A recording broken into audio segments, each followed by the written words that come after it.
30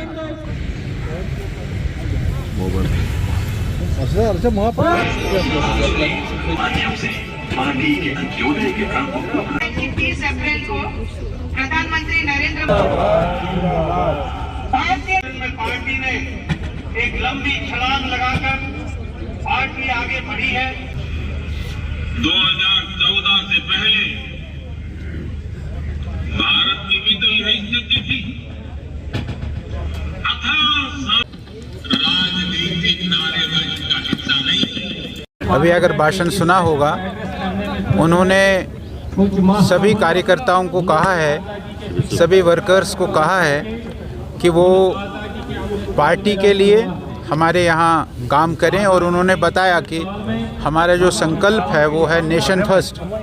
हम इस भारत माता के लिए, इस भारत भूमि के लिए काम करें और खुलकर काम करें, संकल्प लेकर काम करें।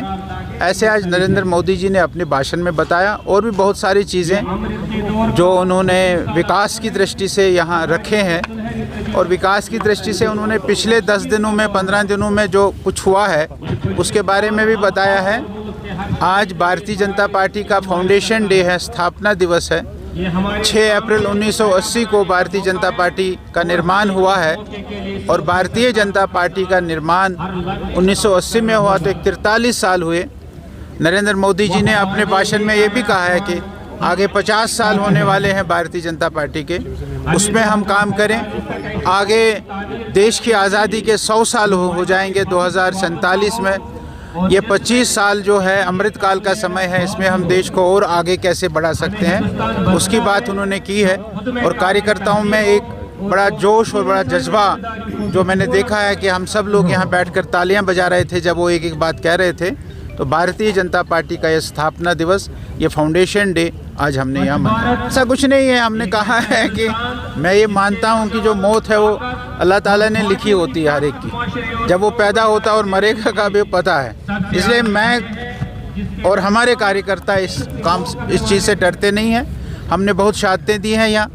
भारतीय जनता पार्टी ने 90 से लेकर ही हमारे टेकलाल टेपलू जी की शहादत हुई है, वो जनसंघ के बहुत बड़े नेता थे। उसके बाद भी पिछले 3 सालों में, 4 सालों में आप देखेंगे हमारे यहाँ के कश्मीरी मुसलमान जो भारतीय जनता पार्टी से जुड़ा था, ऐसे 24-25 लोगों की शहादतें हुई हैं। हम इन शहादतों से नहीं डरेंगे, हम इन शहादतों से और मजबूत होते जाएंगे, ऐसे मेरा पूरा यकीन है। अब क्या कहें, एक ऐसा आदमी जिसको इतना बड़ा स्थान मिला है देश में, वो ऐसी बात करें तो ये तो मुझे उसकी समझ पर बड़ी अफसोस हो रहा है कि भाई वो आदमी जो देश के एक ऊंचे पद पर रहा है, सब चीज़ें उन्होंने देश में ली है, और उसके बाद ये इस प्रकार की बातें करता है या लिखता है, ये बदनसीबी है। और मुझे उससे ये उम्मीद नहीं है, और मैं उनसे रिक्वेस्ट करूंगा, उनसे ये प्रार्थना करूंगा कि आप कश्मीरी पंडितों से बात करिए और कश्मीरी पंडितों को पूछिए कि वो यहाँ से कैसे गए। नहीं, कौन था कांग्रेसी? यहाँ तो कोई कश्मीरी पंडित बहुत बड़ा एक डीपी दर को छोड़कर ऐसा कोई नहीं था। यहाँ का कश्मीरी पंडित वो यहाँ के लोगों के साथ रहना चाहता था, लेकिन एक ऐसी सारे देश भर में या ऐसे हमारे पड़ोसियों ने इस प्रकार की एक साजिश बनाई कि उनको यहाँ से निकलना तो नहीं है। हम तो ये कहते हैं कि भाई हमको कर्म करना है, हम काम करना है, और जो उसका फल है, उसका जो तबरुक है, वो तबरुक अल्लाह ताला देता है। हम काम करेंगे और तबरुक बिल्कुल अल्लाह ताला देगा।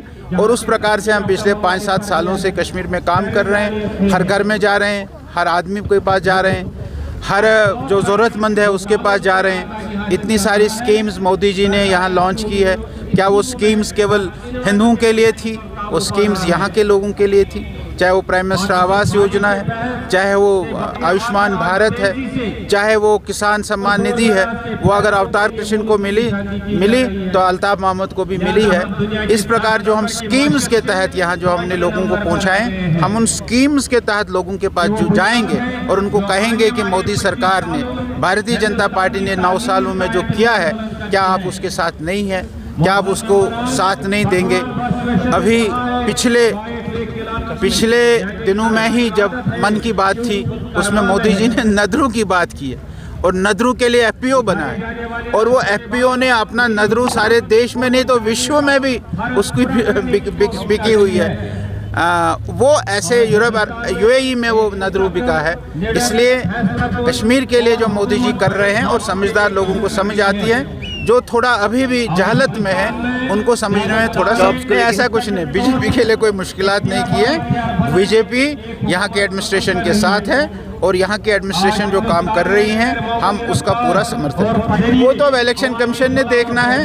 हमारा तो ये है कि हमारे कार्यकर्ता, हमारे वर्कर तैयार हैं, हम वही बात कह रहे हैं और बार बार उसी बात को करें। हालात भी बेहतर है, होम मिनिस्टर भी कहते हैं फिर इलेक्शंस में देरी हो जाएंगे, अब उसमें क्या बात है। आप देख लीजिए, आप बिल्कुल एकदम ऐसा मान के चले कि इलेक्शन होंगे। देखिए, आप सबों ने देखा तो हम यही कहेंगे कि आज बीजेपी के लिए बड़ा दिन है, इसलिए कि आज हमारा फाउंडेशन डे है और हमारे प्रधानमंत्री जी ने जिस तरह से कौम को, पूरे देश को मुखातिब किया और आज उन्होंने अपने भाषण में जो बताया कि हमारे लिए देश कितना इम्पोर्टेंट है और हर एक देश का प्रथम व्यक्ति, सिटीज़न, एवरी सिटीज़न कितना हमारे लिए इम्पॉर्टेंट है और हर एक के लिए किस तरह से हमें काम करना है। हमारे लिए कोई मज़हब इम्पॉर्टेंट नहीं है, बल्कि हमारे लिए हमारा व्यक्तिगत यानी एक इंडिविजुअल हमारे लिए इम्पॉर्टेंट है। किस तरह से हम हर एक के लिए काम कर रहे हैं। जैसे पहली पार्टियाँ रिलीजियस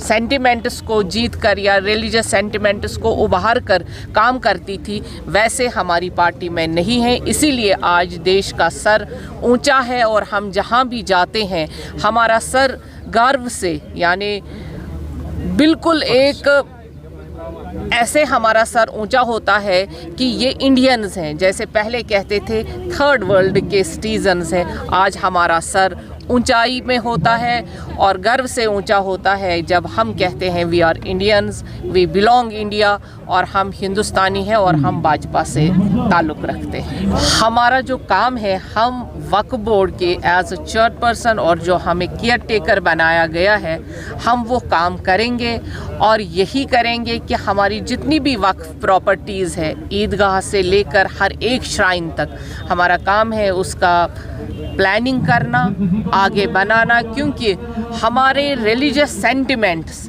इन चीज़ों से बंधे हुए हैं और हम किसी भी रिलीजियस सेंटिमेंट को हर्ट नहीं करते। ईदगाह में नमाज होगी इंशाल्लाह, अगर मौसम ठीक रहे तो। शुक्रिया, थैंक यू।